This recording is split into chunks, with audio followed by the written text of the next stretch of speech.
नमस्ते बच्चों, हमेशा खुश रहो।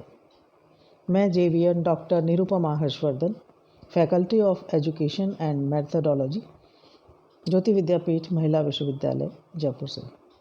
बच्चों, मैं आपको पाठ्यक्रम के बारे में पढ़ा रही थी और आज मैं आपको पाठ्यक्रम की प्रकृति के बारे में बताऊंगी। बच्चों, जो शिक्षा है वो सदैव चलने वाली प्रक्रिया है।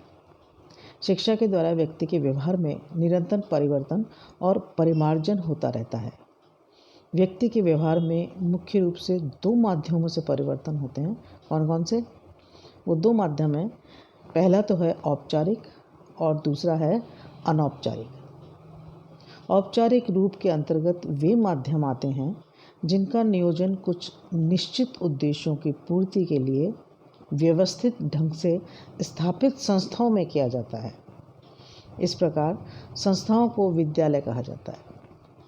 किंतु देखा जाए तो व्यक्ति के परिवर्तन की यह प्रक्रिया विद्यालय और विद्यालय जीवन में ही पूरी नहीं हो पाती है, बल्कि यह विद्यालय से बाहर जीवन भर चलती रहती है। अतः व्यक्ति के व्यवहार में होने वाले अनेक परिवर्तन विद्यालय की सीमा से बाहर की परिस्थितियों के परिणाम स्वरूप होते हैं। मतलब यह है कि दो प्रकार की शिक्षा होती है और दो प्रकार से माध्यम होते हैं। एक तो औपचारिक और अनौपचारिक। औपचारिक वो है जहाँ विद्यालय में पढ़ाया जाता है वो पाठ्यक्रम, वो औपचारिक शिक्षा है। और अनौपचारिक है वो है जहाँ हम विद्यालय के बाहर सब कुछ सीखते हैं। चूँकि ऐसी परिस्थितियाँ सुनियोजित ढंग से प्रस्तुत नहीं की जा सकती हैं, जो विद्यालय के बाहर की परिस्थितियाँ हैं जिनमें उसमें व्यक्ति के व्यवहार में परिवर्तन होता है, तो ऐसी परिस्थितियाँ सुनियोजित ढंग से प्रस्तुत नहीं की जा सकती हैं। अतः वे अनौपचारिक माध्यम के अंतर्गत आती हैं। क्योंकि जो औपचारिक माध्यम है उसमें तो एक सिस्टम होता है, एक व्यवस्था होती है, सुनियोजित होता है कि हमको ये पाठ्यक्रम पढ़ाया जाएगा और इन पाठ्यक्रमों को पढ़ने से व्यक्ति में, छात्र में, विद्यार्थी में वो विकास होगा या परिवर्तन होगा।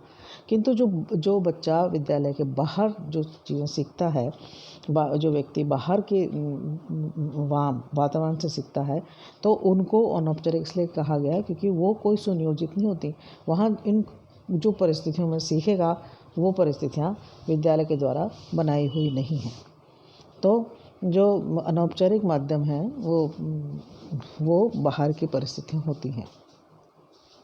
विद्यालय में विद्यार्थियों को जो कुछ भी कक्षा और कक्षा के बाहर प्रदान किया जाता है उसका निश्चित उद्देश्य होता है और उसे किसी विशेष माध्यम से ही पूरा किया जा सकता है।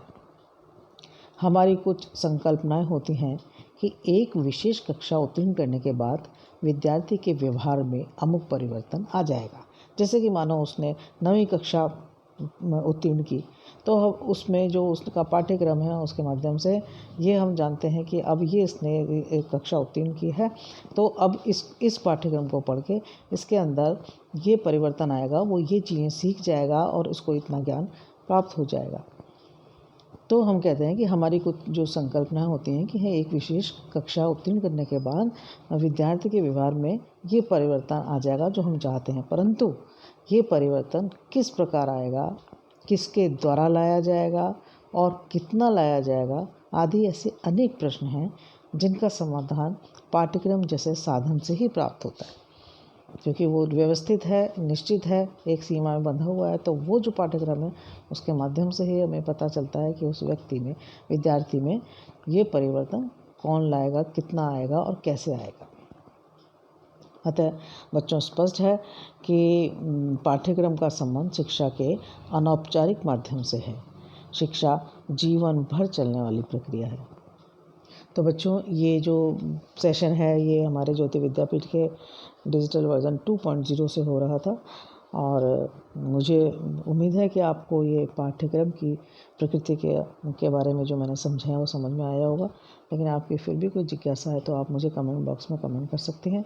मैं आपके जिज्ञासा को समाधान करूँगी। आज इतना ही। नमस्ते बच्चों।